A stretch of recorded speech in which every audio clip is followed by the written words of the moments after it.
नमस्कार, मैं हूं अर्चित और आप देख रही हैं 29 न्यूज। तो चलिए रुक करते हैं इस खास खबर की ओर। क्या मनरेगा में होने वाला पैसा सीधे गरीब के जेब में जा रहा था या फिर भ्रष्टाचार की भेंट चढ़ रहा था? केंद्रीय मंत्री अनुराग ठाकुर ने एक ऐसा बयान दिया जिसने राजनीति के गलियारों में हलचल मचा दी है। उन्होंने पुरानी व्यवस्था को सीधा भ्रष्टाचार का अड्डा करार दिया।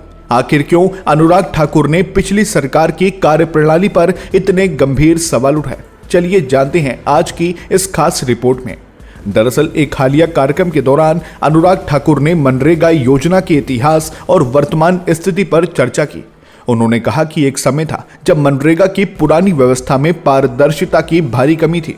बिचौलिए और भ्रष्ट अधिकारी मिलकर गरीबों के हक का पैसा डकार जाते थे।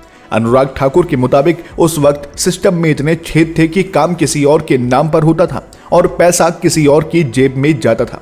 मंत्री ने विस्तार से बताया कि कैसे पहले फर्जी मस्टर रोल तैयार किए जाते थे, यानी कागज पर तो मजदूर काम कर रहे होते थे लेकिन असल में जमीन पर कोई काम नहीं होता था। उन्होंने कहा कि पुरानी व्यवस्था में जवाबदेही तय करना नामुमकिन था। कई जगहों पर तो उन लोगों के नाम पर भी पैसे निकाले गए जो शहर में रहते ही नहीं थे या जिनकी मृत्यु हो चुकी थी। अनुराग ठाकुर ने इसे एक सोची समझी लूट का हिस्सा बताया। हालांकि उन्होंने आगे ये भी जोड़ा कि 2014 के बाद प्रधानमंत्री मोदी के नेतृत्व में इस भ्रष्टाचार के अड्डे को साफ करने का काम किया गया। अब मनरेगा का पैसा सीधे डायरेक्ट बेनिफिट ट्रांसफर यानी डीबीटी के जरिए मजदूरों के बैंक खातों में पहुंचता है। उन्होंने कहा कि अब आधार कार्ड और डिजिटल हाजिरी यानी NMMS की वजह से फर्जीवाड़े पर लगाम लग गई है। अब गरीब को अपने हक के लिए किसी बाबू या बिचौलिए के आगे हाथ फैलाने की जरूरत नहीं है।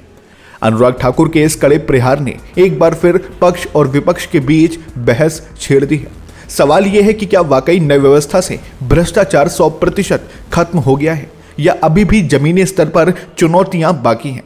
आपको क्या लगता है, क्या मोदी सरकार के आने के बाद मनरेगा में सुधार हुआ? अपनी राय हमें नीचे कमेंट बॉक्स में साझा करें।